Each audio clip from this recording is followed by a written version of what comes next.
Le train ferme ses portes. Le train s'en va. La nuit profonde et silencieuse l'enveloppe. Elle est seule. Son corps tremble. L'air vibre en écho au claquement de la ferraille. Plus qu'une lumière lointaine, toute petite, minuscule. Puis plus rien. Elle peut rester ici, se confondre avec l'obscurité, se dissoudre dans l'air ou dans l'herbe. Elle peut tout laisser, perdre la raison et vaguer librement dans une insouciance amnésique. Son corps tremble, ses épaules s'affaissent. Elle rentre.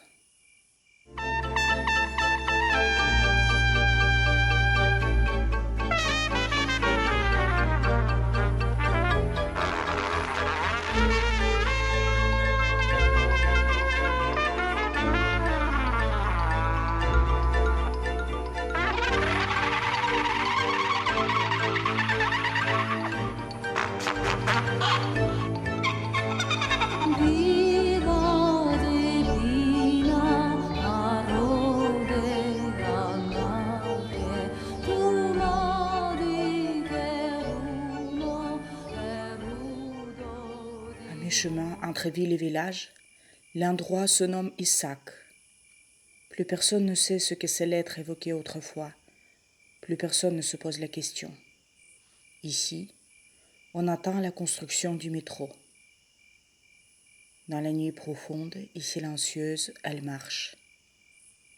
De petites maisons en bois se courbent d'effroi face à des géants bétonnés qui touchent le ciel et le remplissent de chagrin. Plus de poules, plus de chiens. La mort arrive bientôt dans ces demeures délabrées aux rideaux sales, au bout de carton en guise de vitre. Elle glisse dans la rue latérale,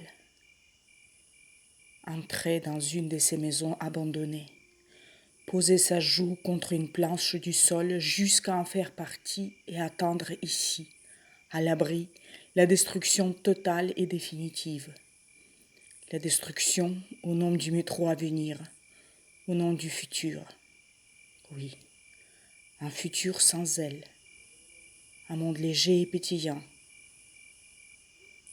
Le portail qui tient à peine debout fera l'affaire. Mais non, il est fermé. Là-bas, de l'autre côté de l'obscurité, dans la puanteur de la décomposition, se trouve quelqu'un qui tient au calme de cette heure avancée.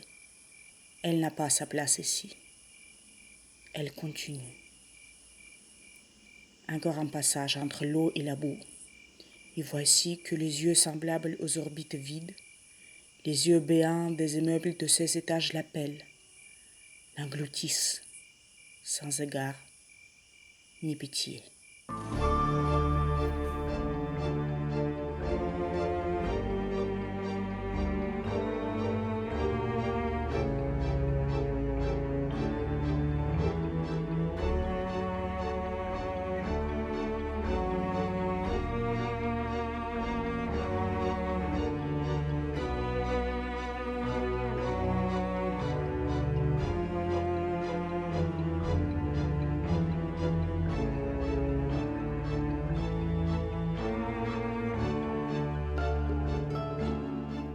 Dans 2 heures, son mari rentrera du travail.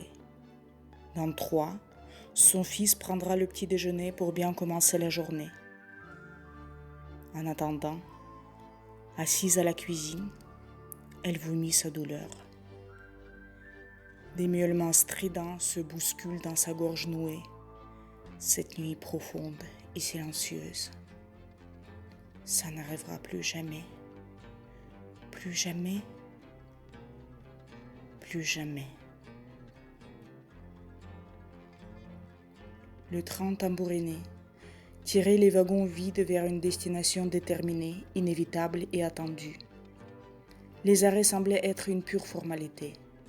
Personne n'entrait, personne ne quittait le train. Sauf ici, à Lugavaya. Il faisait si doux dans ce wagon vide, éclairé d'une lumière jaune à demi étouffée. Un corps se laissa choir à côté d'elle. Des sons enrouillés s'exaltaient. Prochain arrêt, messieurs, dames, Bagrovo. Fermez vos clapets, bon voyage. Elle ouvrit les yeux. Elle aurait pu dormir jusqu'à Issac. Elle aurait pu, mais elle ne le fit pas. Elle ouvrit les yeux et tourna la tête. Donne-moi ta main. De grands yeux bleus aux pupilles dilatées la fixaient, la subjuguaient. Torpeur, infinie, simplicité. Des doigts fins, rose pâle, parcoururent sa paume, son poignet.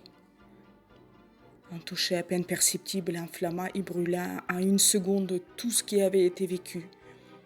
Elle se vit nue et pure. Petite fille sans trahison ni blessure dans ses yeux bleus posés sur elle. Des yeux qui l'absorbaient, elle et personne d'autre.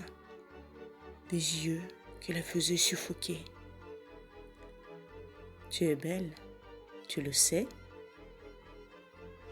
Les doigts effleuraient sa mèche, les lèvres pâles chuchotaient à son oreille, glissaient délicatement contre son lobe gauche.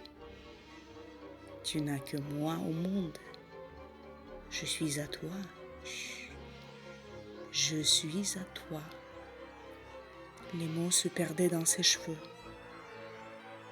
Tout devint rouge et assourdissant. Il n'était qu'un éclat, un point brillant qui sautillait. Les lèvres pâles se posèrent sur les siennes. Son corps, son futur, les couleurs, les sons autour tourbillonnaient. Un parfum fruité la parcourut et tout explosa en elle. Prochain arrêt, Issac. Je suis à toi. Ne l'oublie pas. La jeune fille sauta du wagon. Le train tambourinait, tirait les wagons vides vers la destination déterminée, inévitable et attendue. Les arrêts semblaient être une pure formalité. Personne n'entrait. Personne ne quittait le train. Sauf ici.